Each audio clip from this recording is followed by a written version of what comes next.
Sabi nila ang dugo ay mas malapot kaysa sa tubig. Pero paano kung ang mismong mga magulang mo ang mas gustong lunurin ka sa pait ng diskriminasyon dahil lang sa tingin nila ay mahirap ka isang gabi sa gitna ng marangyang selebrasyon ng pamilya Alonzo habang kumukutitap ang mga diamante at umaagos ang mamahaling alak, isang boses ang bumasag sa huling hibla ng pag-asa ko. Iyon ang mga salitang nanggaling sa sarili kong ina. Masakit. Napakasakit.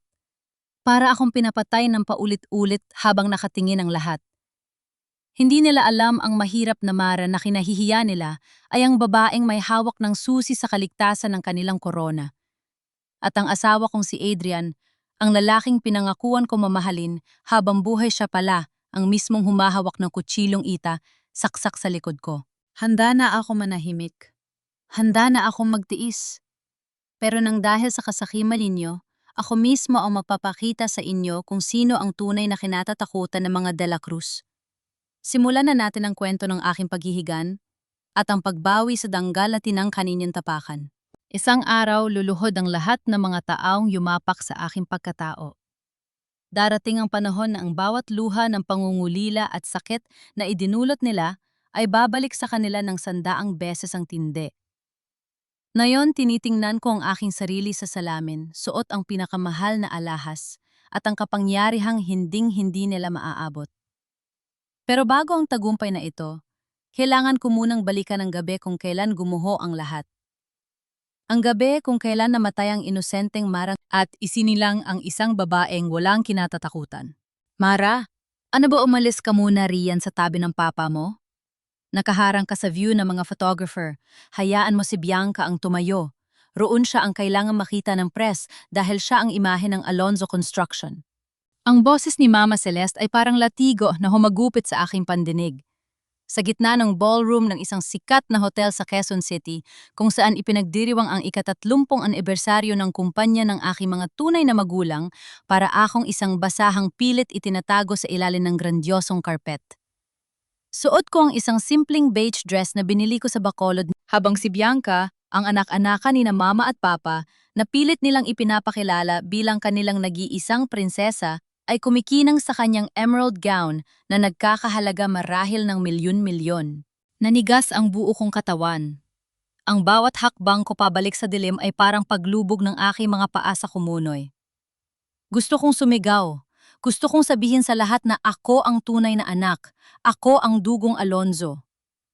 Pero ang tanging lumabas sa bibig ko ay ang pamilyar na, "Pasensya na po, ma." Tiningnan ko si Papa Victor. Umasa ako na kahit isang sulyap man lang ay ipagtanggol niya ako. Pero wala siyang ginawa, kundi ayusin ang kurbata ni Bianca at numiti sa harap ng mga kamera.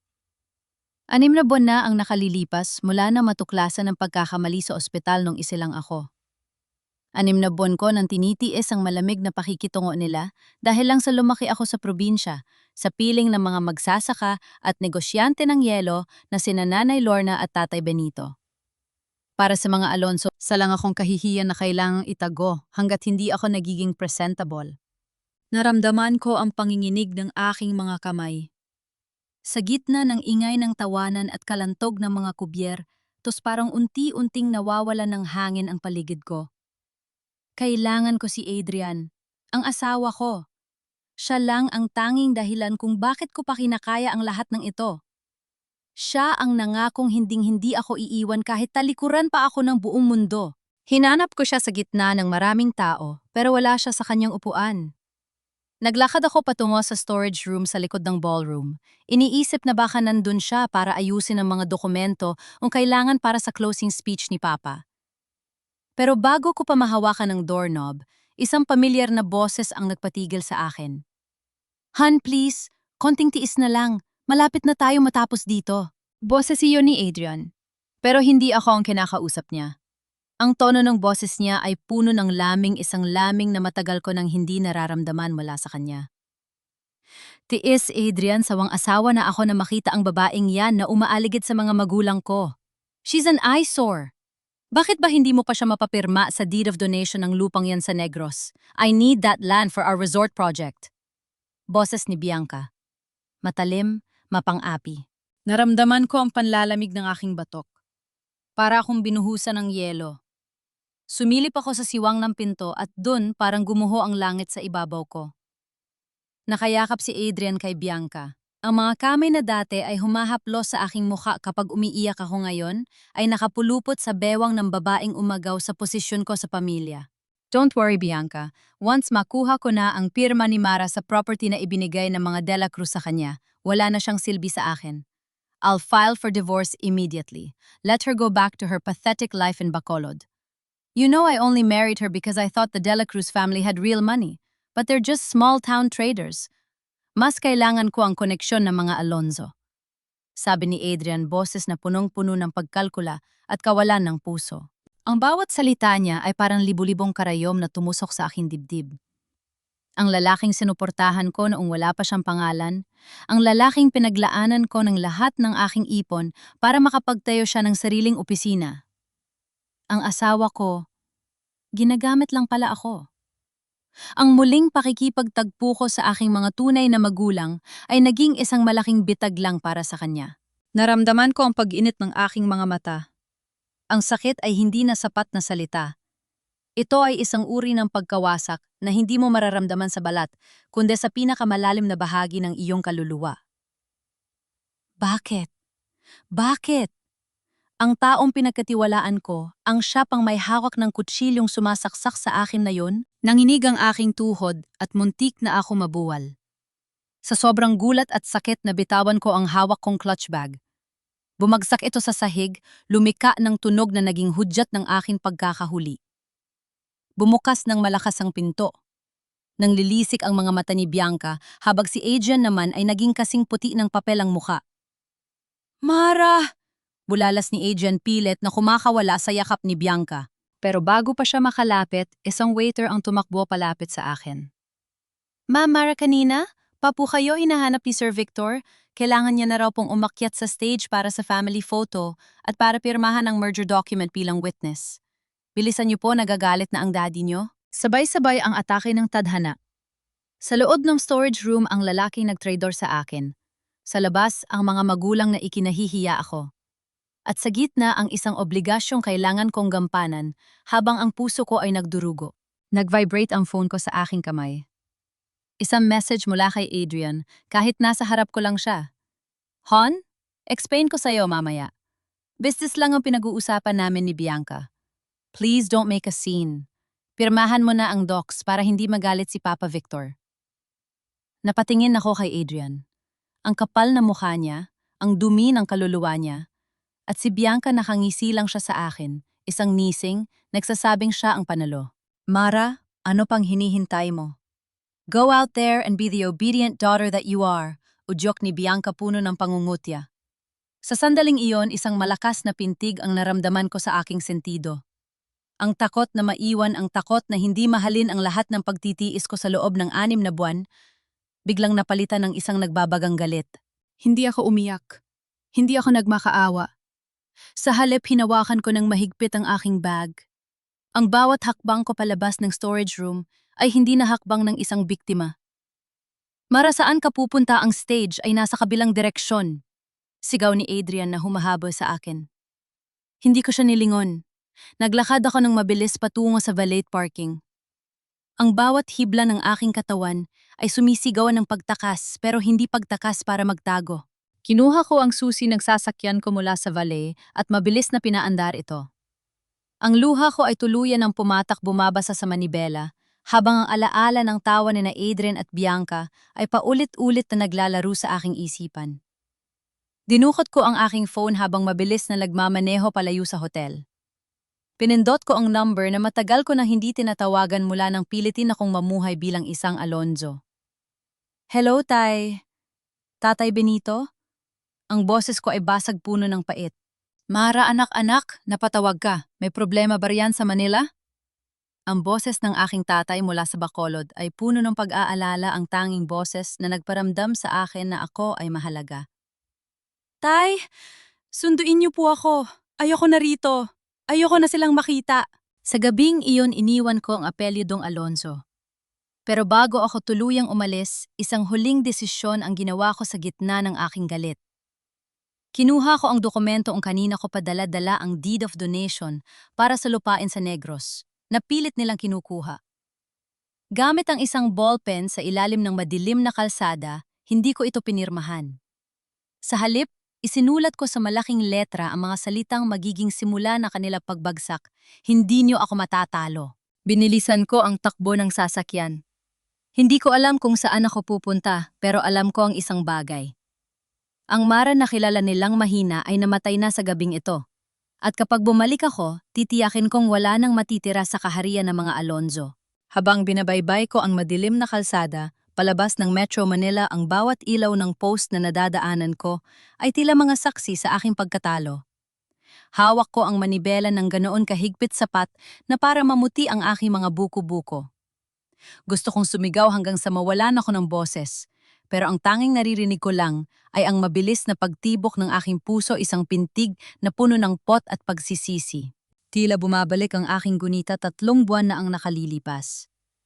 Iyon ang araw ng kaarawan ni Mama Celeste. Akala ko yun na ang pagkakataon ko para patunayan sa kanya na kahit lumaki ako sa Bacolod, ako pa rin ang dugong nananalaytay sa kanyang mga ugat.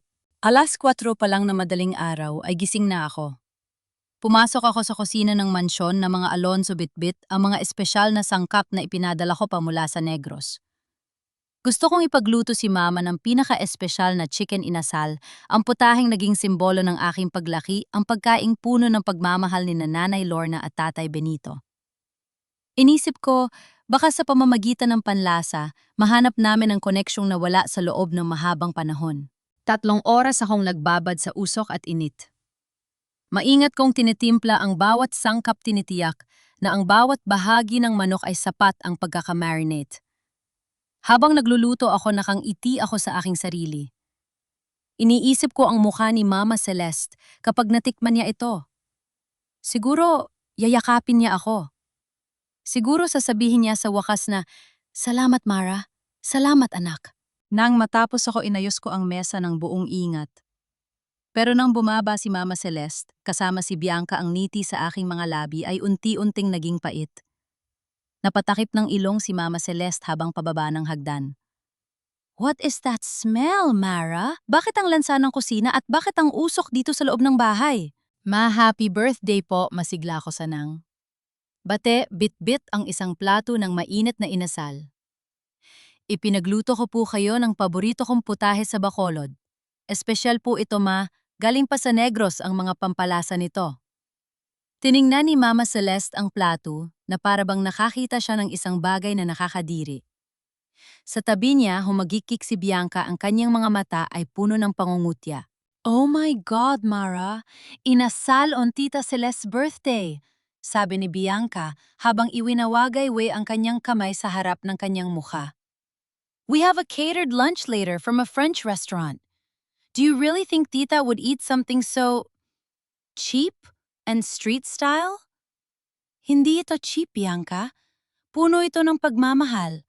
Sagot ko pilit na pinapanatili ang hinahon sa aking boses. Pero bago ko pa maipaliwanag ang lahat, mabilis na lumapit si Mama Celeste. Hindi niya kinuha ang plato. Sa halip, sa isang mabilis na pagkilos, tinabig niya ang aking mga kamay. Isang malakas na kalabog ang umalingaw-ngaw sa kusina nang bumagsak ang mamahaling porcelain plate sa sahig. Ang inasal na pinaghirapan ko ng ilang oras ay nagkalat sa tiles, kasama ang mga piraso ng basag na pinggan. Ilang beses ko bang sasabihin sa'yo, Mara? Kalimutan mo na ang buhay, probinsya mo. Hindi ka na nakatira sa kung anong bukid o palengke ka man nanggaling. Sigaw ni Mama Celeste, ang kanyang boses ay puno ng galit. Ayokong amoy usok ang mansong ito kapag dumating ang mga sosyal kong kaibigan. Itapon mo yang lahat sa basura. Ngayon din, nanigas ako sa kinatatayuan ko. Ang init ng luha sa aking mga mata ay mas masakit pa kaysa sa init ng apoy na hinarap ko kanina. Tiningnan ko si Adrian na pababa rin ng hagdan. Umasa ako na kahit sa pagkakataong ito, kahit man lang sa birthday ni Mama, ay kakampihan niya ako. "Hunsundin mo na lang si Mama," malamig na sabi ni Adrian habang inaayos ang kanyang relo. "You shouldn't have done this in the first place. Alam mo namang pihikan sila sa pagkain. Next time, just order from a reputable restaurant para hindi ka napapahiya." Walang ni isang salita ng pag-alo. Walang ni isang haplos ng pag-unawa. Para silang mga hukom na sabay-sabay na nagbaba ng hatol sa akin. Habang nakaluhod ako sa sahig para damutin ang mga kalat, narinig ko ang yabag ng kanilang mga paa paalis. Naiwan ako mag-isa sa gitna ng basag na pinggan at itinatapong pagmamahal. Nabalik lamang ang aking diwa sa kasalukuyan nang marinig ko ang busina ng isang malaking truck sa aking likuran. Mabilis kong pinahira ng aking mga luha. Ang alaala ng gabing iyon ang naging gasolina ko para lalong tapakan ng silinyador. Sawang asawa na ako. Sawang asawa na akong maging anino lang sa bahay na dapat ay sa akin. Sawang asawa na ako magmakaawa para sa pag-ibig na dapat ay kusa nilang ibinibigay dahil anak nila ako. Inihinto ko ang sasakyan sa isang gasoline station sa gilid ng highway. Kinuha ko ang aking bag at tiningnan ang aking refleksyon sa rearview mirror. Ang aking mga mata ay namumula. Pero mayroon na itong bagong ningning, ang ningning ng isang taong wala nang balak bumalik sa pagiging alipin. Kinuha ko ang aking tablet at binuksan ang aking personal na bank account. Hindi ito ang account na alam ni Adrian. Ito ang account na pinamamahalaan ko simula pa noong nasa Bacolod ako, kung saan nakatago ang aking mga komisyon mula sa mga real estate deals na ako mismo o nag-asika para sa negosyo ni Tatay Benito. Sa loob ng 6 na buwan ko sa Manila, hindi ko ito ginalaw. Hinayaan ko silang isipin na dumidepende lang ako sa barya-baryang ibinibigay ni Adrian at sa utang na loob ko sa mga Alonzo. Ang total balance na nakita ko ay sapat na para bumili ng isang buong building sa Makati kung gusto ko. Isang mapait na tawa ang kumawala sa aking mga labi. Habang tinatawag nila akong dugusin at mahirap, ako pala ang may kakayahang bumili sa kanilang lahat. Gusto niyo ng giyera, ibibigay ko sa inyo ang giyerang hindi niyo makakalimutan? Bulong ko sa hangin. Muli kong tiningnan ang mensahe ni Adrian na kanina pa dumarating sa phone ko. Maranasaan ka. Huwag kang maging isip bata. Kailangan ka rito ni Papa. Kung hindi ka babalik na yon din hindi ka na makakatapak sa bahay na ito. Pinindot ko ang reply button. Hindi ako nag-alinlangan. Hindi ako nanginig. Huwag kang mag-alala, Adrian. Hindi na ako babalik sa basurang bahay na yan. Pero ihanda mo na ang sarili mo. Dahil ang lupang pinag-iinteresa nyo sa Negros, yon ang magiging huling bagay na makikita mo bago ka mabulok sa lansangan. Ibinlock ko ang kanyang numero. Isinara ko ang aking bintana at muling pinasibat ang sasakyan patungo sa direksyon ng south. Malayo sa Quezon City, malayo sa kasinungalingan ng mga Alonzo. Habang papalapit ako sa port ng Batangas para sumakay ng barko patungong Bacolod, isang panata ang binuo ko sa aking puso. Ang bawat sentimo na gagamitin nila para iligtas ang kanilang kumpanya, haharangin ko. Ang bawat pirma na kailangan nila, itatago ko. At ang bawat ngiti ni Bianca, papatayin ko sa pamamagitan ng katotohanan. Pagdating ko sa Bacolod, hindi na mahinang Mara ang makikita nila. Ang makikilala nila ay ang tunay na tagapagmana ng mga De La Cruz, ang babaeng marunong lumaban at marunong maningil ng utang na hindi nababayaran ng pera. Nang makarating ako sa pier, bumaba ako ng sasakyan at tiningnan ang malawak na dagat. Ang amoy ng alat ng tubig ay tila isang yakap mula sa aking totoong tahanan. Kinuha ko ang singsing sa aking daliri, ang wedding ring na simbolo ng 8 taong panloloko ni Adrian. Sa isang iglap, inihagis ko ito sa pinakamalalim na bahagi ng dagat. Tapos na ang pagtitiis, Adrian, simulan na natin ang pagbabayad nyo. Ang bawat bugso ng hangin sa Bacolod ay tila humuhugas sa dumi na iniwan ng Manila sa aking pagkatao. Habang gumababa ako sa barko, hindi ang usok ng Quezon City ang sumalubong sa akin, kundi ang amoy ng matamis na tubo at ang preskong hangin ng Negros. Pero kahit gaano kapayapa ko ang palikid, ang apoy sa dibdib ko ay hindi pa rin namamatay. Isang itim na SUV ang naghihintay sa akin sa labas ng pier. Pagkakita sa akin ng driver na si Mang Carding, agad itong bumaba at nagmano. Ma'am Mara, salamat sa Diyos at nakauwi na kayo. Kanina pa po balisa ang Nanay Lorna at Tatay Benito nyo, sabi niya habang kinukuha ang aking gamit. Pagpasok ko sa aming hasyenda, doon ko naramdaman ang tunay na seguridad. Ang malawak na tarangkahang bakal ang hanay ng mga dambuhalang truck ng De La Cruz Cold Storage at ang mansyong kasing laki o baka mas malaki pa sa bahay ng mga Alonzo. Dito hindi ako anino. Dito ako ang prinsesa. Pagbaba ko pa lang ng sasakyan, tumatakbo na palapit si Nanay Lorna. Niyakap niya ako ng ganon kahigpit, isang yakap na hindi ko naramdaman mula kay Mama Celeste sa loob ng 6 na buwan. Anak, Diyos ko Mara, bakit na namayat? Bakit ang lungkot ng mga mata mo? Hagulgol ni nanay habang hinahaplos ang aking muka. Sa likod niya nakatayo si Tatay Benito. Seryoso ang kanyang muka. Ang mga mata ay puno ng nagbabagang galit, pero nananatiling mahinahon para sa akin. Pumasok tayo sa loob, Mara. Sabihin mo sa amin ang lahat. Walang magtatangka na saktan ka rito sa Bacolod. Habang kumakain kami ng hapunan, ang hapunan na hindi na itapon ng hapunan na pinahalagahan, ikinuwento ko ang lahat. Ang panloloko ni Adrian, ang pakikipagsabuatan niya kay Bianca, at ang pagtataboy sa akin ni na Mama Celeste at Papa Victor. Akala nila ay wala kang kakampi, Mara, sabi ni Tatay Benito, habang mahigpit na hawak ang baso ng wine. Akala nila ay isa lang kaming maliit na negosyante rito. Hindi nila alam na ang kumpanyang ipinagmamalaki nila ay pwedeng lamunin ng Bella Cruz Logistics sa loob lang ng isang gabi. Huwag po, Tay, pigil ko. Gusto ko pong ako ang gumawa.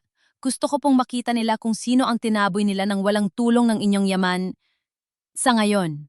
Ngunit hindi pa natatapos ang gabi. Isang malakas na busina ang umalingaw sa labas ng aming gate. Pagtingin ko sa monitor ng CCTV, halos magdilim ang paningin ko. Si Adrian. Kasama niya ang 2 lalaking nakabarong mukhang mga abogado. Pumasok sila sa aming compound nang mayabang tila ba sila pa ang dehado sa sitwasyon. Pagbukas ng pinto agad, nabumungad ang mukha ni Adrian na puno ng pagkukunwae. Mara, salamat at nahanap kita. Bakit ka biglang umalis? Alam mo bang nag-alala kami ni Papa Victor? Tumingin ako sa kanya ng diretsyo. Walang luha, walang emosyon. Paano mo nalaman na nandito ako? Don't matter.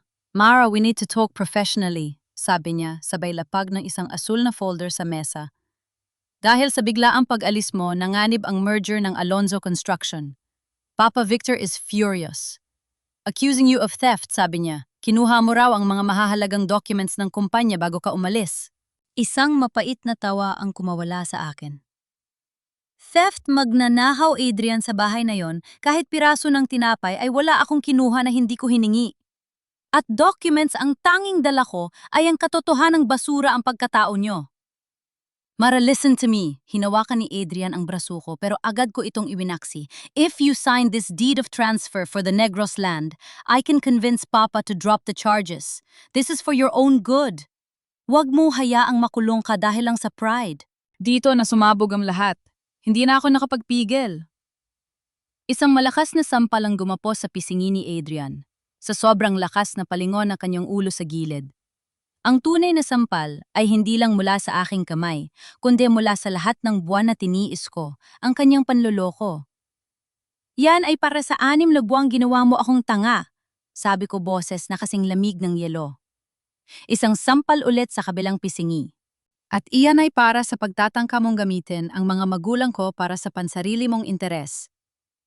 Mara, you're insane! Sigaw ni Adrian habang hawak ang kanyang namumulang pisngi. Sino ka ba sa akala mo you're just a provincial girl who got lucky to be an Alonzo? Without that name, you're nothing.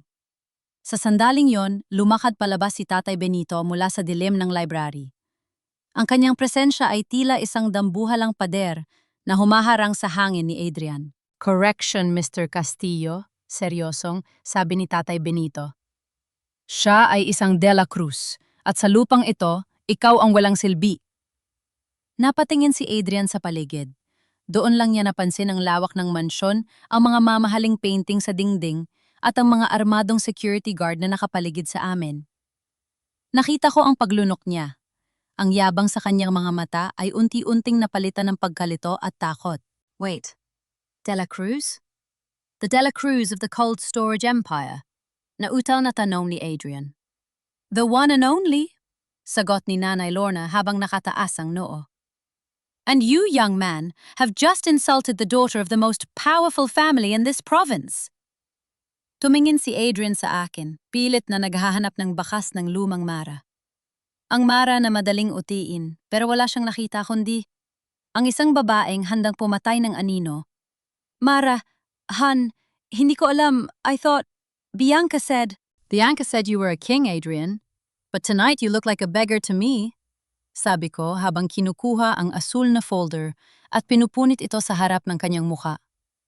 Go back to Manila. Sabihin mo kay Papa Victor at sa paborito niyang anak na si Bianca. The war has just begun at hinding-hindi niyo makukuha ang lupang ito kahit lumuhod pa kayo sa harap ko. Layas, sigaw ni Tatay Benito. Kumaripas ng takbo si Adrian, palabas kasunod ang kanyang mga abogadong mukhang mga basang sisiw. Habang tinitingnan ko ang kanilang sasakyan na paalis, naramdaman ko ang isang uri ng gaan sa aking dibdib. Anak, ayos ka lang ba? Tanong ni Nanay Lorna.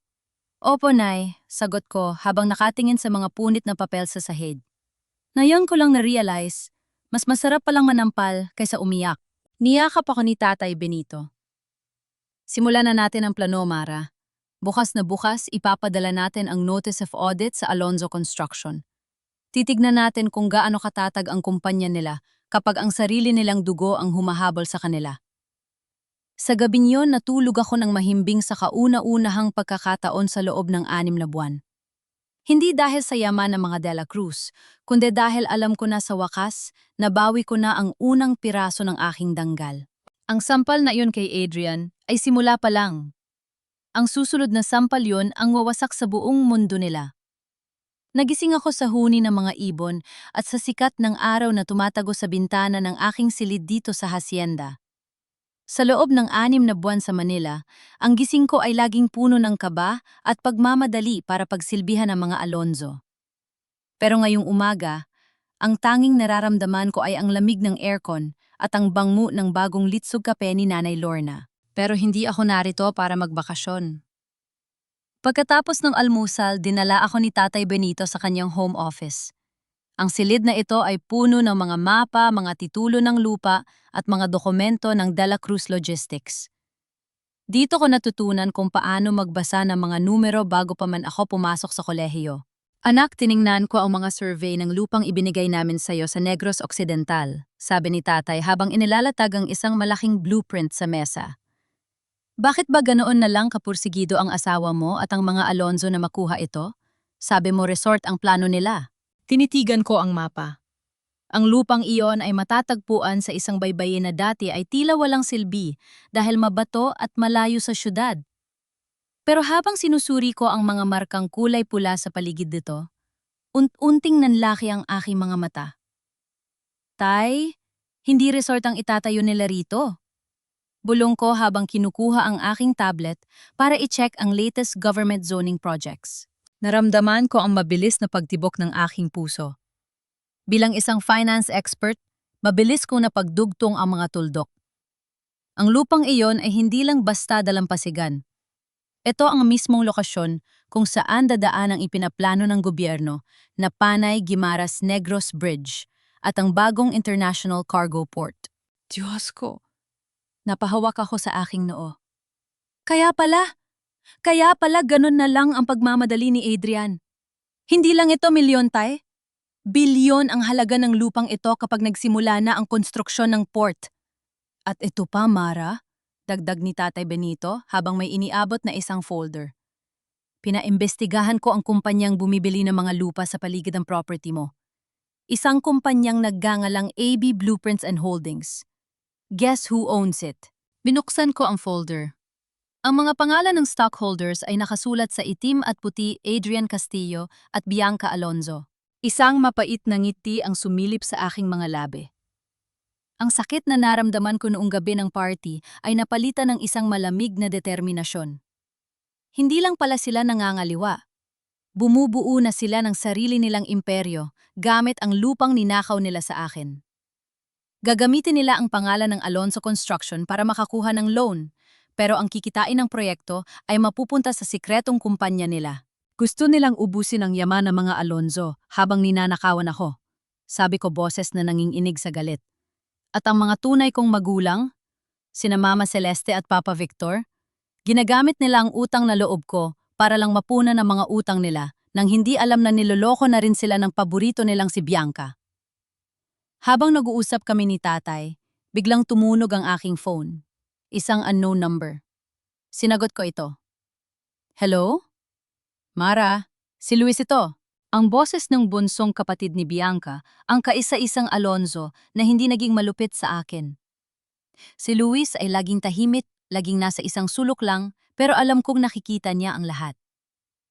Luis, bakit ka napatawag? Mara, kailangan mong malaman. Narinig ko sina mama at papa. Gagawa sila ng paraan para palabasin na unstable ka mentally. Gagamitin nila ang pag-alis mo sa party bilang ebidensya. Sasabihin nila na hindi ka karapat dapat humawak ng ari-arian para makuha nila ang guardianship sa'yo at sa mga properties mo. Mabilis na sabi ni Luis, halatang nagtatago siya habang tumatawag. Naramdaman ko ang panlalamig ng aking buong katawan. Guardian ibig sabihin gusto nila akong ituring na parang baliw para lang makuha ang gusto nila. Ang sarili kong mga magulang, handa akong sirain ang reputasyon para lang sa pera. Bakit ba ito sinasabi sa akin, Luis? Di ba kapatid mo si Bianca? Tanong ko. Kapatid ko siya pero hindi ko na gusto ang ginagawa nila, Mara. Nakita ko kung paano kanila tratuhin. At nakita ko rin kung paano maghalikan sina Adrian at Bianca sa loob ng office ni Papa noong wala kayo. Hindi tama ito. Ayokong maging bahagi ng isang pamilyang nabubuhay sa kasinungalingan. Sagot ng bata bakas ang lungkot sa kanyang boses. Salamat, Luis. Maraming salamat. Pagbaba ko ng phone, tumingin ako kay Tatay Benito. Alam ko na ang susunod kong hakbang. Tay, kailangan ko ng mga abogado natin. Pero hindi lang basta abogado. I want the best forensic accountants in the country, sabi ko habang nakatitig sa mapa. Kung gusto nilang palabasin na baliw ako, ipakikita ko sa kanila kung gaano katalas ang isip ng isang babaeng tinraidor. Anong plano mo, anak? Tanong ni Tatay Benito. Ipapahiram ko sa kanila ang lubid na gagamitin nila para mag-bigti, sagot ko. Hahayaan ko silang mag-file ng guardianship. Hahayaan ko silang gumastos para sa kasong yon. Pero habang ginagawa nila yon, ilalabas ko ang audit ng Alonzo Construction. Ipakikita ko sa buong mundo na ang dangal na ipinagmamalaki ni na Victor at Celeste ay isang malaking bula na sasabog na. Kinuha ko ang aking pen at minarkahan ang lokasyon ng port project. And Adrian, iisipin niya na malapit na niyang makuha ang lupa. I'll make him believe I'm considering his offer. I want to see him celebrate. Bago ko hilahin ang carpet sa ilalim ng mga paa niya. Naramdaman ko ang bigat ng desisyong ito. Laban ito sa sarili kong dugo. Pero gaya ng sabi ni Nanay Lorna, ang pamilya ay hindi lang tungkol sa parehong apelido. Ito ay tungkol sa kung sino ang nananatili sa tabi mo kapag wala ka ng maibigay. Lumabas ako sa balkona, at tiningnan ang malawak na taniman ng tubo. Ang hangin ng Negros ay tila nagbibigay sa akin ng lakas. Hindi na ako ang Mara na umiiyak sa storage room. Ako na ang Mara na magtuturo sa kanila kung ano ang tunay na kahulugan ng pagmamay-ari. Sa Manila baka sila ang hari at reyna, pero dito sa Bacolod sa sarili kong teritoryo o ako ang gagawa ng batas. Humanda kayo, bulong ko sa hangin. Dahil ang baliw na sinasabi nyo, siya ang wawasak sa inyo. Patawad po pero hindi ko na talaga alam ang gagawin ko, Adrian. Iyon ang mga salitang binitawan ko sa telpo. No habang nakatanaw ako sa malawak na asyenda mula sa aking bintana. Ang boses ko ay sadyang ginawa kong nanginginig tila ba isang babaeng nawawala na ng pag-asa at takot na takot sa mga banta ng kanyang asawa. Sa kabilang linya, naramdaman ko ang pananabik at ang mayabang ng ngiti ni Adrian. Akala niya ang plalong pagpapalabas na baliw ako ay tumatama na sa target. Unsabi ko naman sa'yo, hindi kami masamang tao. Ang boses ni Adrian ay puno ng peking pag-aalala. Ayaw lang ni na Papa Victor na mapunta sa wala ang lahat ng pinaghirapan nila. Kung pipirmahan mo lang ang property sa Negros, hihinto na ang lahat ng gulo. I'll convince them na hindi mo intensyong magnakaw ng documents. Mapapatawad ka pa nila. Totoo ba yan, Adrian? Babalik ba ang lahat sa dati? Mahalin niyo na ba ako ni na Mama? Tanong ko pilit na pinipigilan ang masusukang reaksyon sa sarili kong drama. Of course, Han. Trust me. Mahal na mahal kita. Sagot niya. Kailan mo gustong magkita tayo para maayos na ang mga papers? Pumunta ka rito sa Bacolod sa Makalawa, sabi ko. Pero wag mo isasama si Bianca. Ayoko siyang makita. Gusto ko tayong dalawa lang muna ang mag-usap sa lumang rest house namin sa dulo ng asyenda. Doon ko pipirmahan ang lahat. Nang maibaba ko ang telepo, agad kong binura ang record ng call. Sa tabi ko nakatayo si Tatay Benito, kasama ang aming Chief Legal Counsel at ang forensic accountant na si Ati Ramos. Handa na ba ang lahat? Tanong ko, ang boses ko ay wala na sa tono ng isang biktima. Ito ay boses na ng isang general na handang sumugod sa gyera. Everything is set, Mara, sagot ni Ati Ramos. Simula nang umalis ka sa Manila, lihim na kaming bumibili ng mga utang ng Alonzo Construction sa iba't ibang bangko. Hindi nila alam na ang mga utang nila ay kontrolado na ng Dela Cruz Holdings. Isa na lang ang kailangan natin, ang mapatunayan na ang AB blueprints ay ginagamit para sa money laundering. At iyon ang ibibigay sa atin ni Adrian sa makalawa. Sabi ko habang tinitingnan ng isang maliit na recording device sa aking palad. Gagamitin niya ang lahat ng kasinungalingan niya para makuha ang pirma ko. Hahayaan ko siyang umamin sa harap ng kamera. Lumipas ang 2 araw na tila ba bawat minuto ay 1 taon. Pero hindi ako nainip. Ginamit ko ang oras na yon para ayusin ang sarili ko. Nagpagupit ako ng buhok isang maikli at matapang na style na malayo sa mahabang buhok na laging gustong itali ni Mama Celeste dahil mukha raw akong katulong. Suot ko ang isang kulay asul na suit, ang kulay ng lamig at katatagan. Dumating si Adrian sa rest house nang mag-isa gaya ng usapan. Suot niya ang kanyang pinakamagandang barong, mukhang handang-handa na maging bayane na magliligtas sa kumpanya. Mara, my God, I missed you, sabi niya sabay lapit para yakapin ako. Pero mabilis akong umiwas kunyari ay nahihiya at takot. Adrian, ang mga papers, nasaan? Tanong ko. Inilabas niya ang deed of donation at ang waiver of rights. Heto na, On. Pipirmahan mo na lang. After this, we'll fly back to Manila. Mag-celebrate tayo kasama sina Papa. Sabi ni Bianca, siya pa raw ang mag-aayos ng welcome party mo. Bakit si Bianca, Adrian? Tanong ko habang dahan-dahang binubuksan ang folder. Bakit ganun na lang ang malasakit niya sa property na ito? Alam niyo ba ang tungkol sa International Port Project?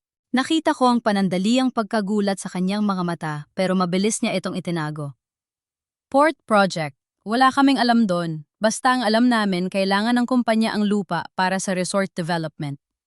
Huwag ka ng maraming tanong, Mara. Pirmahan mo na yan para matapos na ang kaso mo. Adrian, bago ko pirmahan ito may aaminin ako.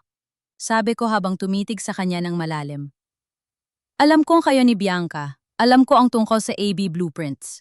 Tumawa si Adrian ng pilit. Ano bang sinasabi mo? Masyado ka na talagang napaparanoid. Yan ang sinasabi ni na Mama Celeste. Kailangan mo na talagang magpahinga. Sige na, sign the papers now. Kung pipirmahan ko ba ito, aaminin mo na mahal mo ako kaysa sa kanya? Tanong ko ang aking mga mata ay nagsimulang magtubig isang huling pag-arte para sa huling hirit. Hinawakan ni Adrian ang aking mga kamay. Mara, si Bianca business lang yon. Ginagamit ko lang siya para sa posisyon sa kumpanya. Pero ikaw ang asawa ko. Kapag nakuha na natin ang pera mula sa port project, sa resort, iiwan ko rin siya. We'll be rich, Mara. Bilyonaryo tayo. Kaya, sige na. Pirmahan mo na. So, totoo nga, ginagamit niyo ang AB blueprints para itago ang kikitain sa port? Tanong ko, ang boses ko ay naging matigas. Yes, okay, Dune. Mapupunta ang lahat ng komisyon. Hindi na natin kailangan ng mga Alonzo. Tayong dalawa lang ang magiging hari at reyna. Sabi ni Adrian, ang kasakiman ay tuluyan ng lumabas sa kanyang muka. Now sign it! Dahan-dahan kong kinuha ang ballpen. Tiningnan ko ang linya kung saan dapat nakasulat ang aking pangalan. Pero sa halit na pirma, isang malaking X ang iginuhit ko sa buong dokumento. What the Mara, ano bang ginagawa mo? Sigaw ni Adrian, pilit na inaagaw ang papel. Tumayo ako ng tuwid. Inilabas ko ang aking phone mula sa bulsa ng aking suit, ang phone na kanina pa naka-on ng livestream sa aming legal team at sa forensic accountants. Narinig niyo yon, Ati Ramos Aminado, na si Adrian Castillo sa sabuatan nila ni Bianca Alonzo para sa money laundering at embezzlement? Sabi ko, ang boses ko ay umaalingaw nang sa buong rest house. Nanlaki ang mga mata ni Adrian. Mara, anong ginagawa mo? I am not the weak provincial girl you thought I was, Adrian. Sabi ko habang binubuksan ang pinto ng rest house. Pumasok si Tatay Benito kasama ang 4 na security guards at si Ati Ramos.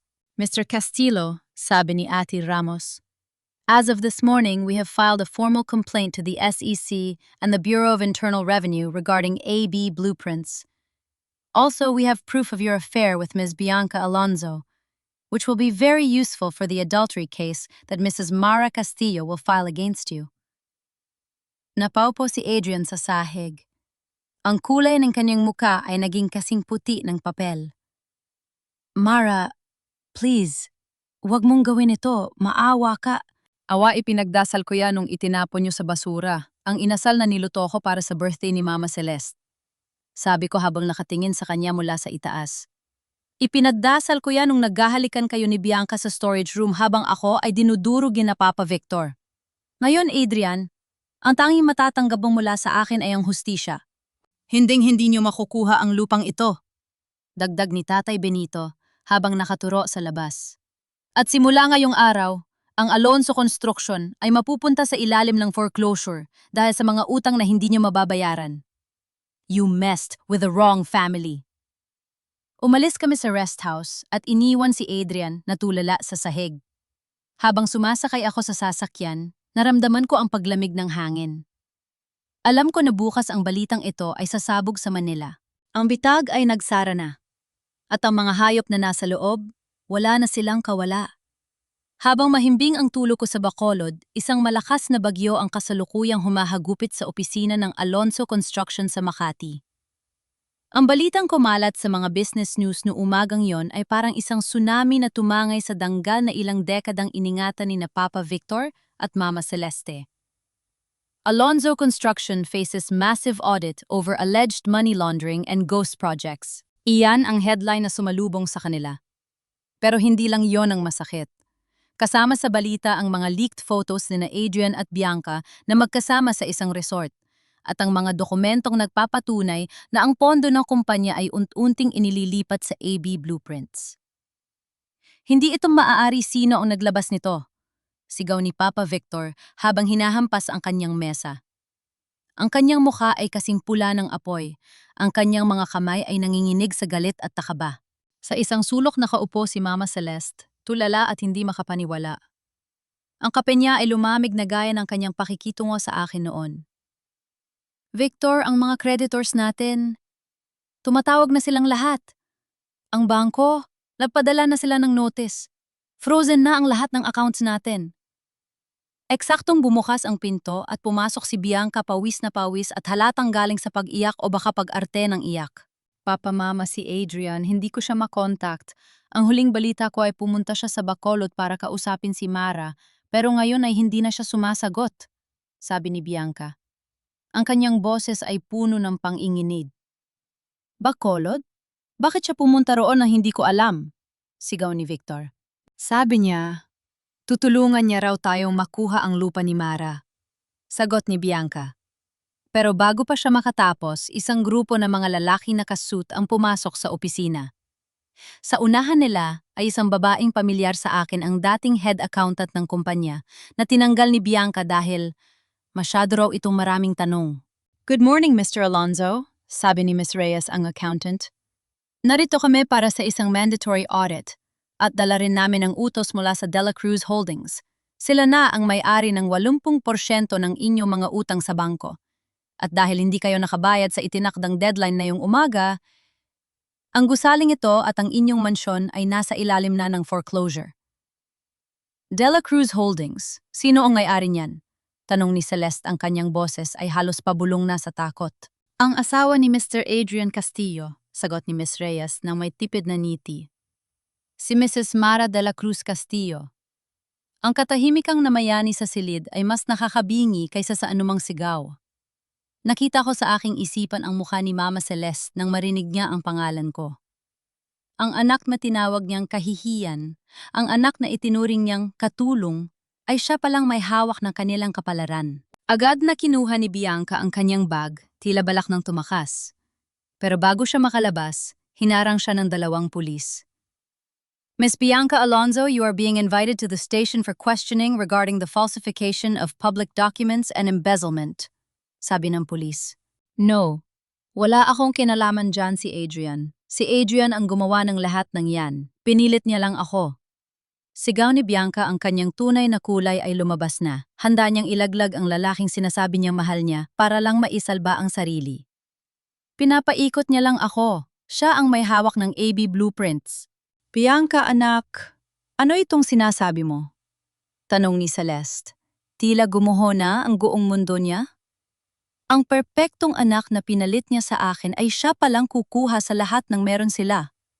Habang nagkakagulo sa Manila, ako naman ay tahimik na nagkakape sa balkona ng aming hacienda. Tumunog ang phone ko, si Papa Victor. Sinagot ko ito. Hello? Mara. Anak, ang boses ni Papa Victor ay wala na ang dating autoridad. Ito ay boses na ng isang matandang talo. Bakit mo ginagawa ito sa amin kami, ang tunay mong pamilya? Kami ang nagbigay sa'yo ng pangalan. Bakit mo kami wawasakin? Pamilya. Mahinahon kong sagot habang nakatingin sa malawak na asyenda. Papa, ang pamilya ay hindi naninira ng danggal ng sariling anak. Ang pamilya ay hindi nagtataboy dahil lang sa tingin nila ay mahirap ka. At higit sa lahat, ang pamilya ay hindi kumakampi sa mga magnanakaw para lang makuha ang lupang hindi naman sa kanila. Mara, please, bawiin mo ang audit. Ang mama mo, hindi niya kakaanin kung mawawala ang bahay namin. Maawa ka sa amin. Pagsusumamo niya. Naalala niyo po ba noong nakiusap ako na huwag niyong itapon ang niluto ko dahil pinaghirapan ko yon? Tanong ko. Naalala niyo po ba noong nakiusap ako na pakinggan niyo ang side ko bago niyo ako sampalin sa harap ni na Bianca? Noong mga oras na yon, may awa ba kayo sa akin? Natahimik ang kabilang linya. Ang nararamdaman niyo ngayon, Papa, ay bunga lang ng mga itinanim niyo. Dagdag ko. Hindi ko kayo winawasak. Ang sarili niyo ang winawasak niyo dahil sa inyong kasakiman. Ang Dela Cruz Holdings ay mapapatuloy sa foreclosure. At si Bianca, hayaan niyo siyang harapin ng batas. Mara, wala kang puso, mas masahol ka pa sa mga kaaway namin, sigaw ni Celeste na tila inagaw ang phone kay Victor. Patawad po, ma. Pero ang pusong sinasabi niyo, matagal niyo nang napatay nung gabi ng party. Sabi ko bago ko tuluyang iandang call. Pagbaba ko ng phone, pumasok si Luis sa aking isipan. Ang batang yon ang tanging biktima sa gulo na ito. Tinawagan ko ang aking abogado. Attorney, siguraduhin niyo na walang madadamay na hindi kasali sa krim, lalo na si Luis Alonso. I want him to stay in school. At ang mansyon, kapag na-foreclose na natin, huwag niyo silang palayasin agad. Bigyan niyo sila ng 30 araw para makahanap ng malilipatan. Hindi ako katulad nila. Naramdaman ko ang isang patak ng luha sa aking pisingi.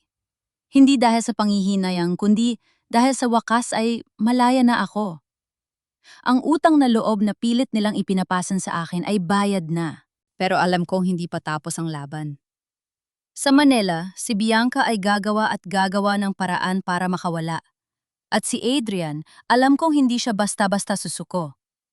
Ang imperyong Alonzo ay gumuho na. Pero sa ilalim ng mga gumuhong bato, may mga sikreto pa palang nakatago na hinding-hindi ko inaasahan. Isang sikreto tungkol sa tunay na dahilan kung bakit ako nagpalit sa ospital 30 taon na ang nakalilipas. 2 linggo matapos ang pagbagsak ng Alonzo Construction, bumalik ako sa Manila. Hindi para makipag-ayos, kundi para pang-asiwaan ang formal na turnover ng mansyon na ngayon ay pag-aari na ng Dela Cruz Holdings. Habang naglalakad ako sa malawak na hallway ng bahay na dati ay nagparamdam sa akin ng sobrang panliliit ang bawat yabag ng sapatos ko sa marmol na sahig, ay tila isang kumpas ng hustisya. Ang mansyon ay tahimik. Wala na ang mga mabulaklak na dekorasyon. Ang mga gamit ay may mga sticker na ng foreclosure. Sa gitna ng sala nakita ko si Manang Rosa, ang matandang helper na laging nagpapakita sa akin ng kabutihan noong ako ay tinatrato pang katulton dito. Nanginginig ang kanyang mga kamay habang nag-eempake ng kanyang mga gamit. Manang Rosa? Tawag ko sa kanya. Napatalon siya sa gulat. Pagkakita sa akin agad siyang lumapit at hinawakan ng aking mga kamay. Mara, anak, salamat sa Diyos at nakita kita. Meron akong kailangang sabihin sa'yo. Matagal ko na itong daladala at hindi ko na kayang mamatay na may ganitong bigat sa dibdib. Ano po yan, Manang, tungkol po ba sa mga utang ni Papa Victor? Tanong ko. Hindi, Mara. Tungkol ito sa gabi ng pagsilang niyo ni Bianca. Ang boses ni Manang Rosa ay bumaba tila, natatakot na may makarinig kahit kaming dalawa lang ang naroon. Lahat kayo naniniwala na isang pagkakamali lang ng ospital ang nangyari, na nagkapalit lang ang mga records. Pero Mara, walang pagkakamaling nangyari. Naramdaman ko ang panlalamig ng aking balat. Anong ibig niyo pong sabihin? Nung gabing yon sa ospital, 32 taon na ang nakalilipas, kasama ako ni Sir Victor. Simula ni Manang Rosa ang kanyang mga mata ay nagsimulang magtubig. Nanganak si Ma'am Celeste sa'yo, Mara. Ikaw ang tunay na anak. Pero sa kabilang kwarto, nanganak din ng isang babaeng matagal ng lihim na karelasyon ni Sir Victor. Para ako nawala ng balanse. Napahawak ako sa sandalan ng sofa. Ano? Ang sanggon ng babaeng yon ay si Bianca, pagpapatuloy ni Manang Rosa. Gusto ni Sir Victor na ang anak niya sa labas ang maging tagapagmana ng Alonzo. Ayaw niyo mapunta sa mahinang sanggol dahil noong ipinanganak ka, Mara, sabi ng mga doktor ay sakiting ka. Binayaran ni Sir Victor ang head nurse para sadyang pagpalitin ang inyong mga birth records. Pinamigay kanya sa isang pamilyang taga-probinsya na naghahanap ng ampon sina Benito at Lorna para siguraduhin na hinding-hindi ka na makakabalik. Ang bawat salita ni Manang Rosa ay parang isang kidlat na tumama sa aking utak. Hindi lang pala ako biktima ng pagkakataon. Biktima ako ng isang planadong krimen mula sa sarili kong ama. Ibig sabihin, alam ni Papa Victor mula pa nung una? Tanong ko, ang boses ko ay halos hindi na lumalabas sa aking lalamunan. Alam niya, Mara. Kaya noong bumalik ka rito dahil sa investigasyon ng ospital, natakot siya. Pero ginamit ka pa rin niya. Pinayagan kanyang manatili rito hindi dahil sa pagmamahal, kundi para makuha ang lupa mo sa Negros na ibinigay ni na Benito. Alam niyang kapag nakuha niya yon may maipapamana siya kay Bianca. Paliwanag di Manang Rosa habang humihikbi. Si Ma'am Celeste lang ang walang alam. Akala niya biktima rin siya ng pagkakamali. Isang malakas na kalabog mula sa itaas ang nagpatigil sa amin. Sa tuktok ng hagdan, nakatayo si Papa Victor. Ang kanyang mukha ay kasing puti ng pader. Hawak niya ang isang baso ng alak na ngayon ay basag na sa kanyang paanan. Narinig niya ang lahat. Victor! Ang boses ni Mama Celeste ay nagmula sa likuran ni Victor. Kanina pa rin pala siya nakikinig mula sa loob ng silid. Totoo ba? Totoo ba ang sinabi ni Rosa? Dahan-dahang bumaba si Victor sa hagdan, tila isang anino ng dati niyang sarili. Wala na ang yabang sa kanyang mga mata, sa halip puro takot at pag-amin ang nakita ko. Celeste, ginawa ko lang yon para sa kumpanya, para sa atin. Nauutal niyang sabi. Para sa atin? Ipinamigay mo ang sarili nating anak para lang sa anak mo sa labas. Sigaw ni Mama Celeste. Ang kanyang boses ay puno ng pait at pagsisisi na hindi ko kailanman narinig mula sa kanya. Sa loob ng 6 na buwan pinanood mo akong tratuhin si Mara na parang basura. Pinanood mo akong saktan ang sarili nating dugo habang niyayakap ko ang anak ng babae mo. Lumapit si Mama Celeste sa akin, pilit na hinahawakan ang aking muka. Ang kanyang mga kamay ay nanginginig. Mara, anak, patawarin mo ako. Diyos ko, anong ginawa ko? Umiwas ako sa kanyang haplos. Ang sakit na nararamdaman ko ngayon ay hindi na kayang gamutin ng isang biglaang paghingi ng tawad. Ang bawat sampal, ang bawat pangumutya, ang bawat gabing. Umiyak ako sa kusina habang sila ay nagtatawanan sa dining room. Lahat ng iyon ay dahil sa kasinungalingang ito. Huwag niyo akong hawakan. Malamig kong sabi. 3 dekada, Papa. 3 dekada mo akong ipinagkait sa buhay na dapat ay sa akin. At noong bumalik ako, itinuring mo pa rin akong kasangkapan lang para sa anak mo sa labas. Tiningnan ko si Victor ng may halong pandidiri. Ikaw ang pinakamalaking pagkakamali sa buhay ko, Victor Alonzo. Hindi ang ospital. Ikaw. Biglang bumukas ang pinto ng mansyon at pumasok si Bianca kasama ang kanyang mga abogado. Mukhang galing siya sa istasyon ng pulis at nakapagpiyansa. Pagkakita niya sa sitwasyon, agad siyang tumakbo kay Victor. Papa, kailangan nating ayusin ang foreclosure. Sabi ng lawyers may butas pa sa contract. Sigaw ni Bianca, hindi alintana ang tensyon sa loob. Tiningnan ko si Bianca. Ang babaeng itinuring kong kapatid, ang babaeng umagaw sa lahat ng sa akin. Wala ng contract, Bianca, at wala ka na ring tatay. Dahil sa oras na ito, lahat ng ebidensya ng ginawa ni Victor ang pag-swap sa records at ang paggamit sa pondo ng kumpanya para sa'yo ay nasa kamay na ng mga autoridad. What are you talking about? Tanong ni Bianca, ang kanyang muka ay puno ng pagtataka. Alam na namin ang lahat, Bianca. Sabi ni Mama Celeste, ang kanyang boses ay puno ng galit. Alam ko na kung sino ka talaga. At sa bahay na ito, ikaw ang tunay na walang puwang. Mara, please. Huwag mo kaming ipakulong. Pagsusumamo ni Victor, lumuhod siya sa harap ko habang umiiyak. Kuhanin mo na ang lahat. Ang kumpanya, ang mansyon, wag lang ang kalayaan ko. Ang kalayaan mo. Tumawa ako ng ngapait. Ibinenta mo ang kalayaan ko. 3 dekada na ang nakalilipas, Papa. Ngayon oras na para bayaran mo ang utang na loob na yon.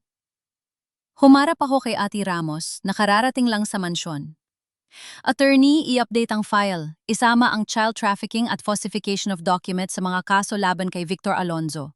At siguraduhin na si Bianca ay mawawala ng anumang karapatan sa kahit anong asset na natitira. Nagkagulo sa loob ng sala.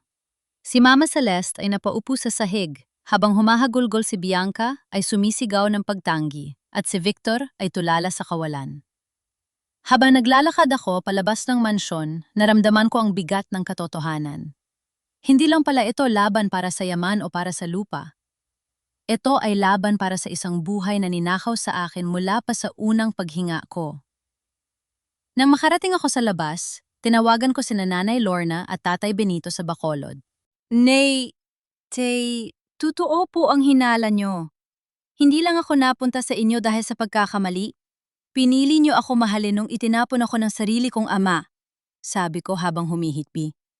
Anak, kahit anong mangyari, ikaw ang aming tunay na anak. Hindi magbabago yon, sagot ni Tatay Benito sa kabilang linya. Doon ko napagtanto ang tunay na pamilya ay hindi nasusukat sa dugo, kundi sa katapatan. At para sa mga Alonzo, ang dugo nila ay kasing pait ng lason na ngayon ay dahan-dahang umuubos sa kanila. Ang digmaan ay hindi pa tapos. Dahil ngayon sisiguraduhin ko na ang bawat taong kasabot ni Victor sa pagnanakaw ng buhay ko ay magbabayat.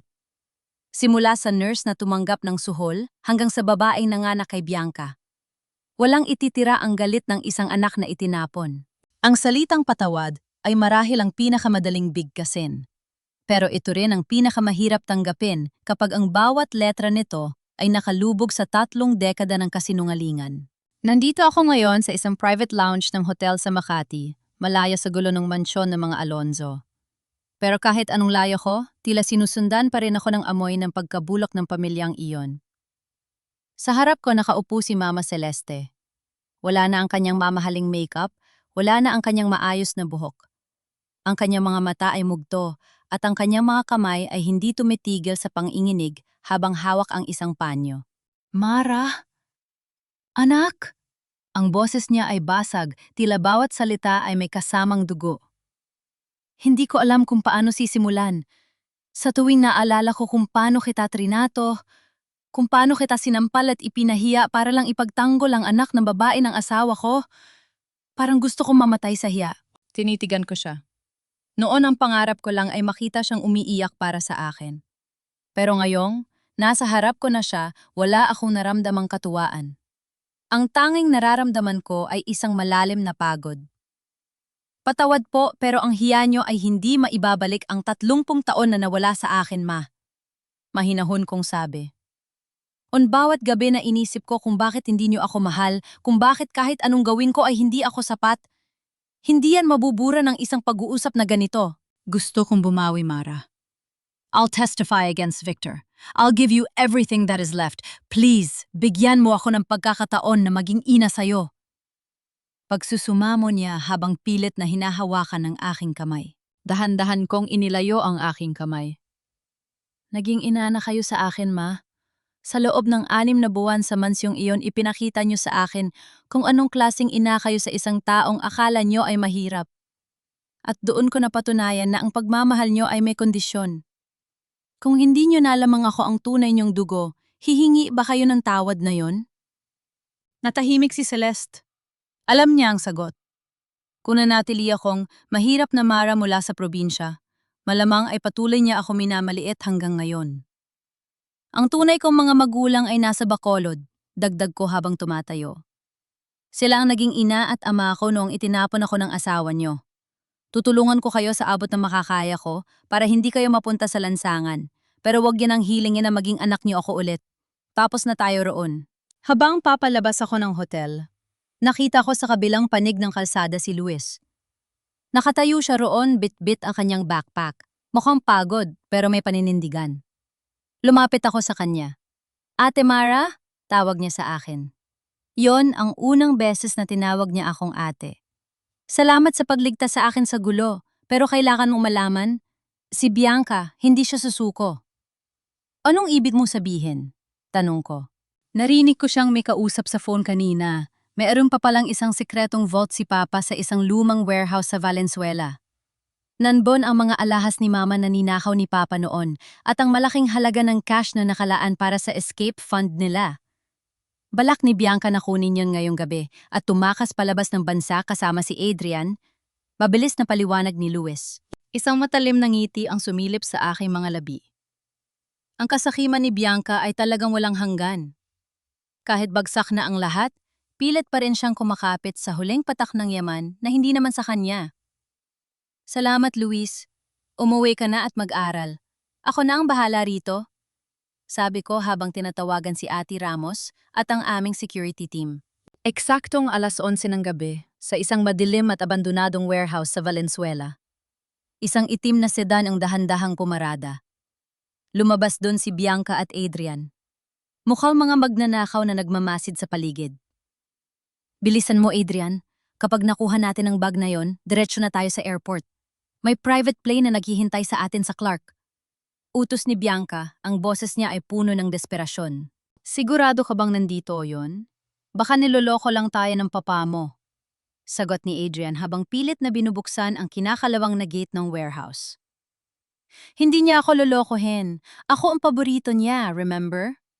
Tawa ni Bianca, isang tawang puno ng pait. Kahit hindi niya ako, tunay na dugo, ako pa rin ang ginawa niyang reyna. At hinding-hindi ko hahayaan na ang probinsya ng Mara na yon ang mauwi sa lahat. Nang mabuksan nila ang maliit na vault sa loob ng opisina ng warehouse, halos magningning ang mga mata nila sa dami ng pera at alahas. Pero bago pa nila mahawakan ang bag, biglang bumukas ang lahat ng floodlights sa loob ng warehouse. Ang bawat sulok ay naliwanagan. At doon sa gitna ng liwanag, nakatayo ako kasama ang walang armadong security guards at ang mga pulis. Ang probinsya ng Mara ay nandito na, Bianca. Sabi ko, ang boses ko ay umaalingaw sa buong warehouse. Naniga sina Bianca at Adrian. Ang bag ng pera ay nalaglag mula sa kamay ni Adrian, lumika ng isang mabigat na tunog sa semento. Mara, paano mo? Nauutal na, sabi ni Bianca. Masyado kayong naging komportable sa inyong mga kasinungalingan. Sabi ko habang dahan-dahang lumalapit sa kanila. Akala niyo ba ay hahayaan ko kayong umalis ng ganoon na lang, Adrian? Ang kasong adultery at estafa na isinampa ko sa'yo ay may warrant of arrest na?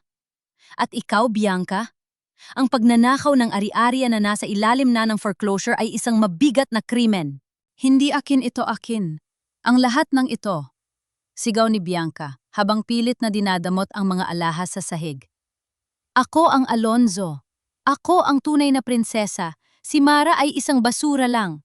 Lumapit ang mga pulis at mabilis na pinuasan si Adrian. Si Bianca naman ay pilit na nagpupumigla, sumisigaw at nagwawala tila isang taong nawala na ng katinuan. Ang kanyang magandang mukha ay punong-puno na ng dumi at luha. Adrian, tulungan mo ako, Adrian! Sigaw ni Bianca. Pero si Adrian sa huling pagkakataon ay nagpakita ng kanyang tunay na kulay. Huwag niyo akong isama sa kanya. Siya ang nagutos sa akin. Siya ang may plano ng lahat. Mara, please, sabihin mo sa kanila na biktima lang ako. Tiningnan ko si Adrian nang may pandidire. Bagay nga kayo, Adrian. Pareho kayong walang paninindigan. Habang isunasakay sila sa patrol car, lumapit ako sa bag ng pera at alahas. Kinuha ko ang isang kwintas na pag-aari ni Mama Celeste, isang heirloom ng pamilya na kinuha ni Victor. Ito ang kwintas na dapat ay isusuot ko noong gabi ng party. Dalhin niyo ito sa istasyon bilang ebidensya, sabi ko sa pulis. Tumingin ako sa langit. Ang gabi ay malamig, pero sa loob ko may isang apoy na tuluyan ng namatay. Ang paghihiganti ay hindi pala kasing tamis ng inaakala ko. Pero ang katahimikan na dulot nito ay sapat na para makahinga ako ng maluwag. Bukas sisimulan ko na ang huling bahagi ng aking plano. Ang pagbabalik sa Bacolod, hindi bilang isang Alonzo, kundi bilang isang babaeng binuo ang sarili mula sa mga piraso ng kanyang pagkawasak. Pero bago iyon, may isang huling tao pa akong kailangang harapin. Ang taong nasa likod ng lahat ng ito sa loob ng kulungan, si Victor Alonzo.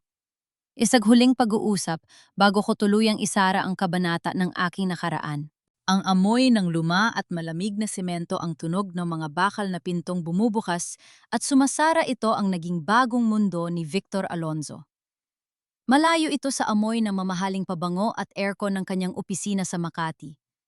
Habang naglalakad ako sa hallway ng detention center, naramdaman ko ang bawat tingin ng mga gwardya. Pero hindi ako naging mailap. Ngayon taas noo akong naglalakad dahil wala na akong itinatagong takot. Nang makarating ako sa visitation room, nakita ko si Victor na nakaupo sa likod ng salamin. Ang kanyang kulay abong buhok ay lalong pumuti, ang kanyang mga mata ay lubog at walang kislap. Pagkakita niya sa akin, tila nagkaroon ng kaanting buhay ang kanyang mukha. Kinuha niya ang telepono at dahan-dahan ko ring kinuha ang sa akin. Mara? Anak? Salamat at dumating ka. Ang boses niya ay mahina, nanginginig malayo sa boses ng ing kumokontrol sa buhay ko noon. Alam kong galit ka, pero please pakinggan mo ako. Ang mga abogado ni Bianca, gusto nilang ibuhos sa akin ang lahat ng kasalanan. Hindi ko kayang mabulok dito, Mara. Tulungan mo ako. Tiningnan ko siya ng diretso sa mga mata. Narito ako hindi para tulungan ka, Victor. Narito ako para makita ang mukha ng taong pumatay sa pagkabata ko. Natahimik siya. Yumuk siya ng bahagya, hindi makatagal sa talim ng aking titig.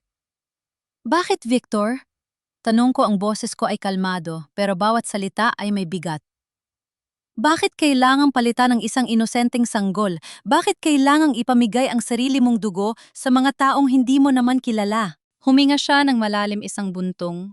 Hininga na tila galing sa ilalim ng lupa. Dito ko nakita ang isang bahagi ng kanyang pagkatao na hindi ko inaasahan, isang sandali ng katotohanan na matagal niyang itinago sa ilalim ng kanyang garbo. Takot ako, Mara, bulong niya. Noong panahong yon, ang Alonzo Construction ay nagsisimula palang gumuho. Ang babaeng mahal ko, ang tunay na ina ni Bianca, ay namatay habang nanganganak. Siya lang ang taong nagparamdam sa akin na hindi ako kailangang maging perpekto. Nung nakita kong sakiting kapag kapanganak, naisip ko, isa ka pang simbolo ng pagkatalo ko. Pero si Bianca, ang anak ng babaeng mahal ko, nakita ko sa kanya ang pagkakatao na itama ang lahat. Gusto kong mag-iwan ng legacy na perpekto. Akala ko kapag pinalaki ko siya bilang reyna, mabubura ang lahat ng kapalpakan ko. Kaya itinapon mo ako, tanong ko. Nararamdaman ang pait sa aking lalamunan. Dahil lang sa tingin mo ay simbolo ako ng pagkatalo mo, hindi mo ba naisip na ang pagkatalo na sinasabi mo ay ang sarili mong puso? Gabi-gabi akong hindi nakakatulog, Mara. Sabi niya habang ang mga luha ay nagsisimulang pumatak sa kanyang pisngi. Nung gumalik ka, natuwa ako. Hindi dahil sa pagsisisi, kundi dahil naisip ko na ang Diyos na mismo ang nagbigay sa akin ng paraan para maisalba ang kumpanya gamit ang lupa mo. Akala ko sapat na ang ibalik kita sa mansyon para bayaran ang lahat.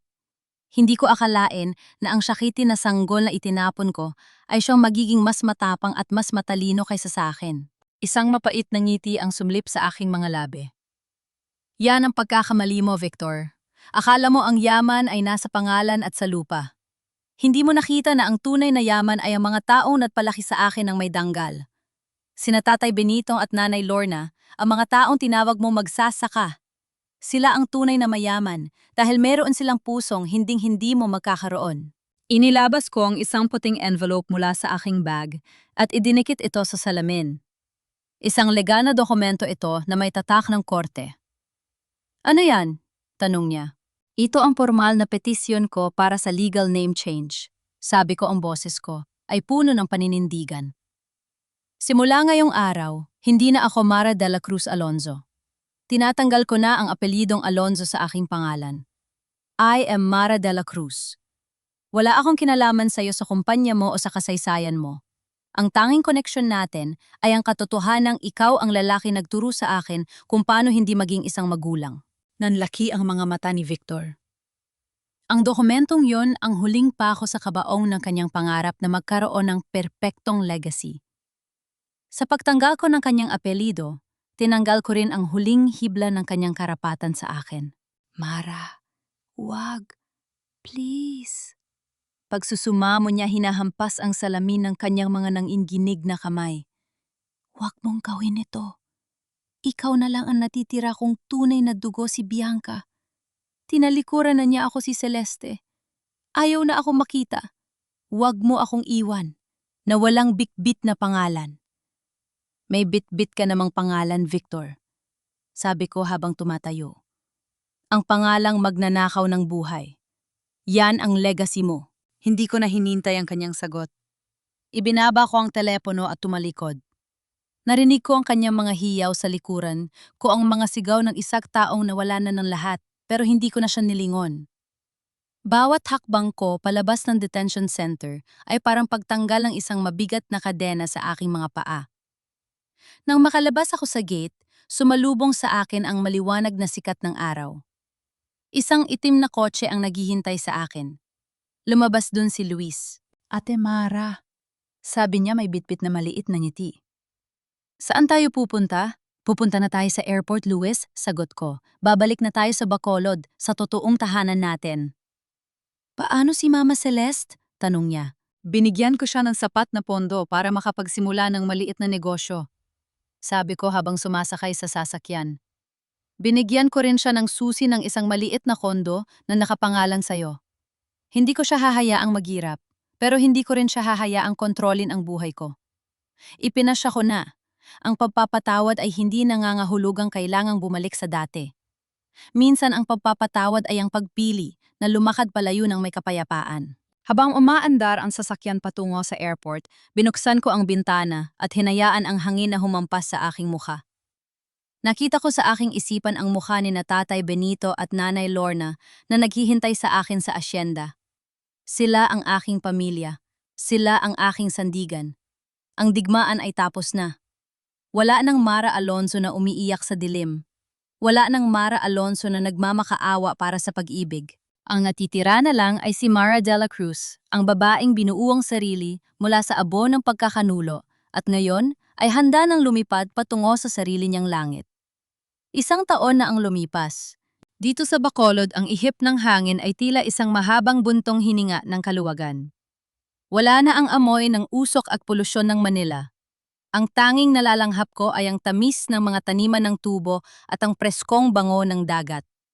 Habang nakatayo ako sa balkonahe ng aking bagong tayong opisina ang De La Cruz Women's Empowerment Center, hindi ko mapigilang mapangiti sa aking refleksyon sa salamin. Hindi na ako ang babaeng nakayuko. Ang maikli kong wear buhok ay maayos na nakastyle at ang aking mga mata na dati ay puno ng pait, ngayon ay nagnaningning na sa pag-asa.